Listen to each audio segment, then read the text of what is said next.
Pemirsa, dengan semakin berkembangnya sarung Samarinda sebagai pakaian atau busana yang kemudian dikreasikan untuk keseharian, tentu saja semakin banyak juga para desainer-desainer yang mulai melirik sarung Samarinda sebagai salah satu bahan untuk produk mereka. Nah, ini menjadi satu pertanyaan menarik, Mas Anas. Merasa tersaingi nggak? Tidak Jujur, pernah. jujur. Tidak pernah sama sekali. Saya tidak pernah merasa tersaingi. Tidak ada kekhawatiran misalnya ini nanti kemudian akan... Karena kalau saya sendiri yang saya jual karakter saya. Dan karakter saya yang saya tuangkan dalam produk saya. Tapi kan semakin banyak ini ya, bukan hanya, yang saya tahu bukan hanya 1-2. Iya. Bahkan sudah cukup banyak nama-nama yang kita kenal juga identik dengan karyanya yang menggunakan bahan sarung sebenarnya saya bukan orang pertama ya, karena ada beberapa orang sebelum saya. Cuman mungkin dari sisi cara mengeksposnya, terus kegiatan-kegiatan yang pernah saya lakukan, termasuk saya juga sosialisasi lewat gerakan-gerakan sosial, itu sih bedanya. Jadi porsi saya mungkin lebih banyak untuk sosialisasi, itu sih mungkin. Dan itu karakter saya gitu. Dan itu yang saya tuangkan dalam produk saya. Kalau merasa tersaingi, sama sekali tidak. Jadi tetap merasa enjoy saja? Enjoy aja. Jadi selama ini kalau misalkan semakin bertumbuh ya oke, fine aja gitu. Kita mungkin bisa sharing. Kalau merasa tersaingi, enggak. Sebenarnya apa yang menjadi kekhasan produk sarung Samarinda dari sosok Anas sih? Sehingga kok kayaknya, saya sih enjoy aja meskipun 2 atau 3 orang. Saya kurang tahu pasti ya. Tapi saya udah beberapa kali ngetes ke customer gitu kan.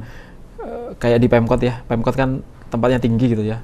Ketika ada beberapa pegawai dari Pemkot sendiri naik gitu kan, ada jalan kaki ya naik ke Pemkot gitu kan. Saya pernah ngetes sama teman juga. Coba kamu tunjuk mana yang produk M2B, ditunjuk 1, 2, 3 gitu. Dan benar.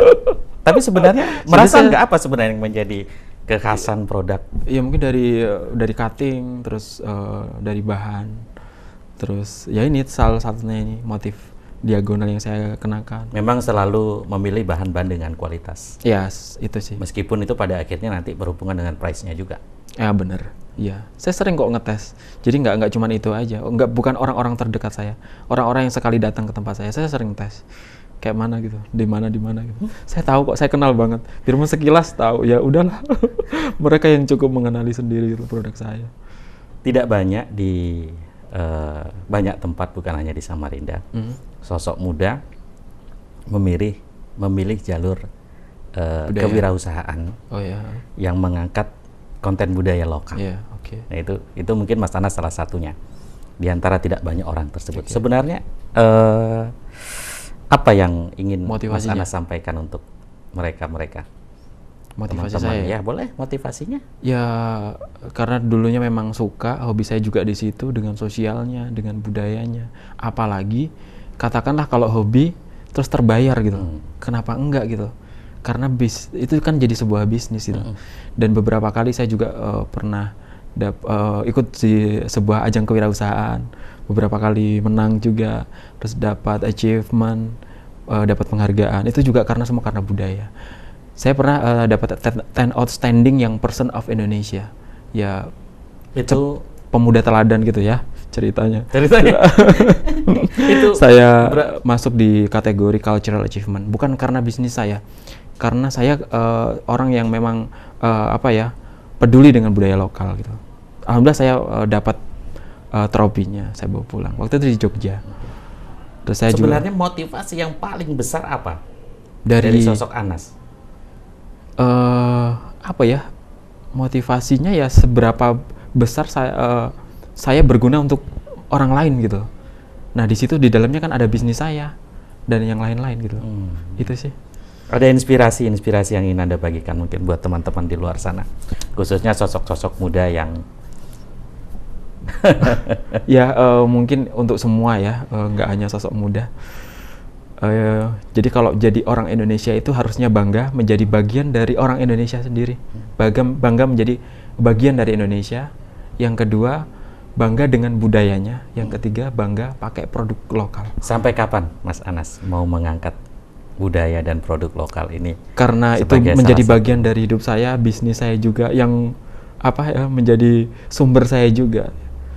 Sepanjang saya bisa, sepanjang saya masih sehat. Meskipun kondisinya nanti mungkin akan lebih susah.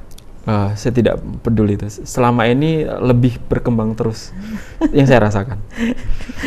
Oke, pemirsa, obrolan kita hari ini dengan sosok Anas Makfur atau yang biasa kita sapa dengan Mas Anas M2B. Begitu ya penyebutannya ya. Tolong diingat penyebutannya adalah M2B. M2B karena suka salah-salah. Oke.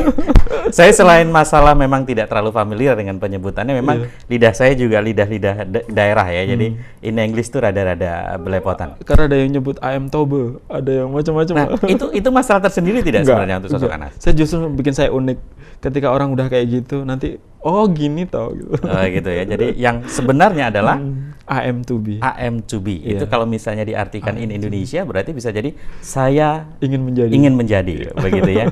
Menjadi sosok Mas Anas AM2B yang luar biasa yang sudah berbagi inspirasinya dengan kita semua sore hari ini. Mas Anas, terima kasih banget sama-sama sudah datang di studio kami. Mudah-mudahan obrolan kita ini bisa memberi inspirasi untuk teman-teman muda lainnya yang ada di rumah, dan tentunya juga bisa bersama-sama kita untuk mengkampanyekan budaya.